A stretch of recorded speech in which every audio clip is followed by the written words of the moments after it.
பாலியல் புகாரில் சிக்கியவருக்கு மீண்டும் மாவட்ட தலைவர் பதவி. பாஜக தலைமை அலுவலகத்தில் பாதிக்கப்பட்ட பெண் தர்ணா. சென்னையில் திடீர் பரபரப்பு. பாலியல் புகார் அளிக்கப்பட்டவருக்கு மீண்டும் மாவட்ட தலைவர் பதவி வழங்கப்பட்டதற்கு எதிர்ப்பு தெரிவித்து பாதிக்கப்பட்ட பெண் தனது ஆதரவாளர்களுடன் நேற்று பாஜக தலைமை அலுவலகத்தில் திடீர் போராட்டத்தில் ஈடுபட்டார். இதனால் அங்கு பரபரப்பு ஏற்பட்டது. திருவள்ளூர் மாவட்டத்தை சேர்ந்த பாஜக மாநில மற்றும் மாவட்ட நிர்வாகிகள் ஒரு பெண்ணிடம் ஸ்பா லைசென்ஸ் பெற்று தருவதாக கூறி 20 லட்சம் பெற்றுக்கொண்டு அந்த பெண்ணை மிரட்டியதோடு அந்த பெண்ணின் ஸ்பாவிற்கு சென்று அங்குள்ள பெண்ணிடம் சில்மிஷம் செய்ததாக புகார் எழுந்தது. இந்த சம்பவம் தொடர்பாக கடந்த 29ஆம் தேதி சமூக வலைத்தளங்களில் ஆடியோ வைரலாகி பெரும் பரபரப்பை ஏற்படுத்தியது.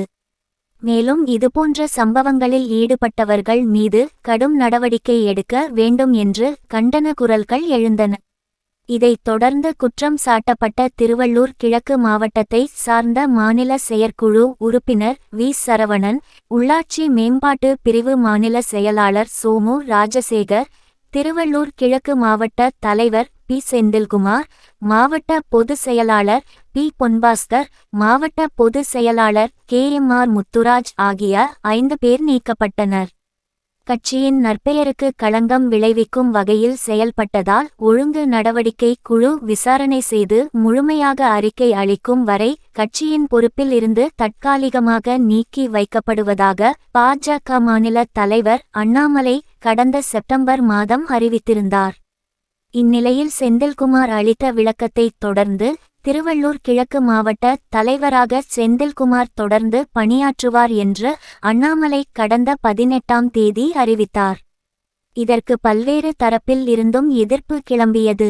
பாலியல் புகார் அளிக்கப்பட்ட செந்தில்குமாருக்கு மீண்டும் மாவட்ட தலைவர் பதவி வழங்கப்பட்டதை கண்டித்து பாதிக்கப்பட்ட பெண் ஒருவர் தனது ஆதரவாளர்களுடன் நேற்று சென்னை டி. நகரில் உள்ள பாஜக தலைமை அலுவலகமான கமலாலயத்துக்கு வந்தார். அங்கு திடீரென அந்த பெண் தர்ணா போராட்டத்தில் ஈடுபட்டார். இதனால் பாஜக அலுவலகத்தில் பெரும் பரபரப்பு ஏற்பட்டது. தொடர்ந்து தர்ணா போராட்டத்தில் ஈடுபட்டவரிடம் பாஜக அலுவலகத்தில் இருந்தவர்கள் பேச்சுவார்த்தை நடத்தினர். அப்போது அவர்களுக்குள் வாக்குவாதம் ஏற்பட்டது. தொடர்ந்து போராட்டத்தில் ஈடுபட்ட பெண் அங்கிருந்து புறப்பட்டு சென்றார். பெண் ஒருவர் திடீரென பாஜ அலுவலகத்தில் தர்ணாவில் ஈடுபட்ட சம்பவம் பெரும் பரபரப்பை ஏற்படுத்தியது. ஓகே ஃப்ரெண்ட்ஸ், அடுத்த வீடியோவில் சந்திப்போம். நன்றி, வணக்கம்.